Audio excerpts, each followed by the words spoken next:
Hoy vengo a hablaros de la identidad sexual. ¿Qué es la identidad sexual? Es el hecho de reconocerse como perteneciente a un sexo. El concepto de identidad sexual es introducido por Stoller en 1968 para establecer una distinción entre aquello que nos es venido de forma biológica, que sería el sexo, y aquello que nos es venido de forma psicológica y social, que sería el género, aquello donde nosotros nos reconocemos, no aquello que nos ha venido en el cuerpo. Sin embargo, esta traducción, tanto al francés como al español, de identidad sexual, en francés identité sexuelle, no hace una buena traducción del concepto que introdujo Stoller, que es gender identity. El concepto de gender identity quiere hacer una comparación entre el género y lo sexual, y sin embargo, identidad sexual precisamente parece otra vez estar hablando de lo mismo, de únicamente la identidad sexual, la identidad a partir del sexo físico del cuerpo que nos ha tocado, ¿no? En el caso del hombre tener un pene, en el caso de la mujer tener pechos y vagina. Hasta entonces, si una persona nacía con un pene, era hombre, y si nacía con vagina, era mujer. Sin embargo, en esta atribución del sexo basada únicamente en precisamente el sexo, ¿no?, en los órganos genitales, aparece un interrogante, aparece un problema, que es traducido, ¿no? Cuando aparece un interrogante en esta sociedad se corresponde a un problema. Bueno, pues emerge un problema, emerge un interrogante, que es el hermafrodismo. Estas personas que precisamente nacen con una ambigüedad sexual, una ambigüedad de los atributos anatómicos. Son a la vez hombres y a la vez mujeres, según esta clasificación de si se nace con el sexo masculino es hombre, si se nace con el sexo femenino se es mujer. Bueno, pues estas personas, ¿qué son? Entonces, aquí es donde se despierta el interrogante sobre la identidad sexual para poder precisamente atribuir un sexo a estas personas hermafroditas. Así se aproxima al hermafrodismo y estudiando estos casos se da cuenta de que precisamente la identidad sexual de cada persona que ha nacido con ambos sexos depende de la manera en la que el entorno le ha criado y en la que lo ha visto. Es decir, si la familia le ha criado, ha decidido tratar a su hijo como si fuera un hombre, la persona tiene una identidad sexual masculina, y si la familia, sin embargo, ha decidido tratar a su hijo como si fuera una mujer, la persona se reconoce con identidad femenina. De esta forma se da cuenta que el mayor elemento en la constitución de la identidad sexual es de orden psicológico, no biológico.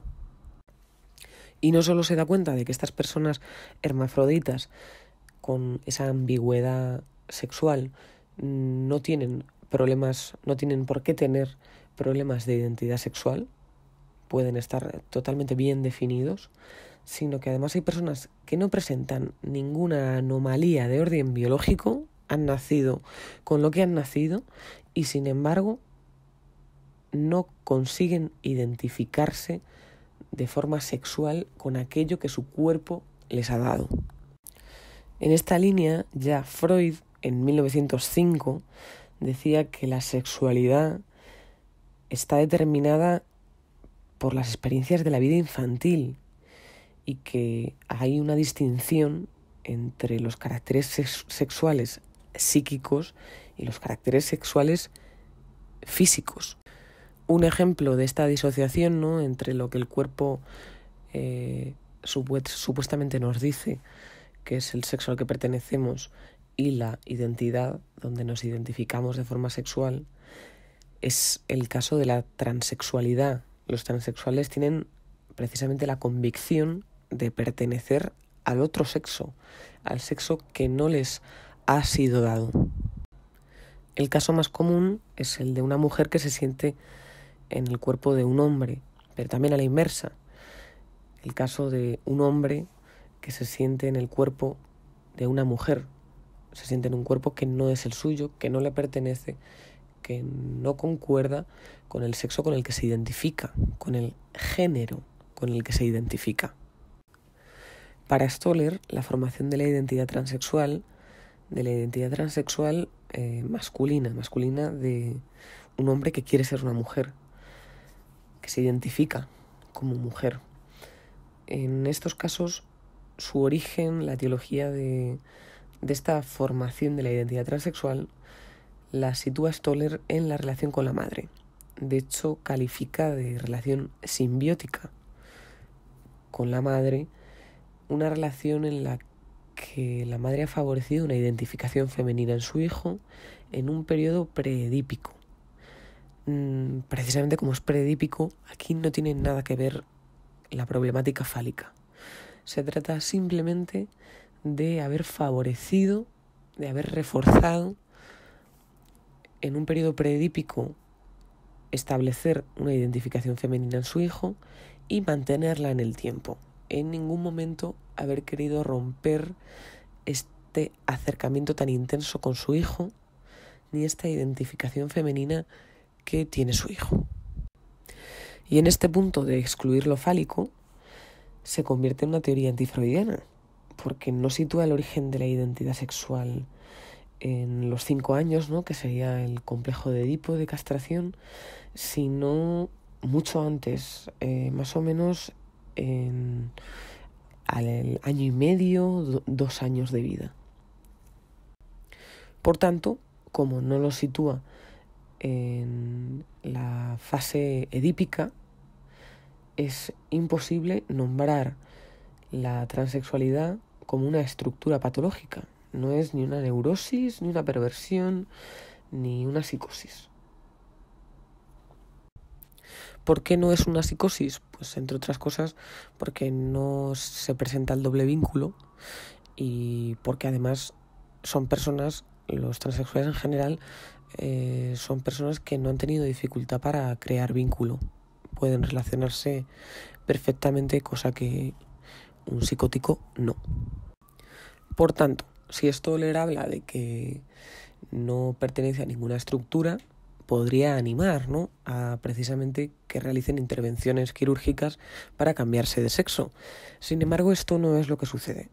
Stoller se muestra contrario a este tipo de operaciones de cambio de sexo porque, entre otras cosas, dice que los resultados no coinciden con el carácter idílico que soñaban los transexuales y que además, una vez se realizan el cambio de sexo, continúan inevitablemente una serie de objetivos para seguir cambiando cada vez más inaccesibles. Al final parece que está hablando, ¿no?, aquí como de un objeto A, de ponerlo en el cambio de sexo y sin embargo que luego no sea eso, sino otro cambio. Cuando llega ese otro cambio no es ese, sino otro.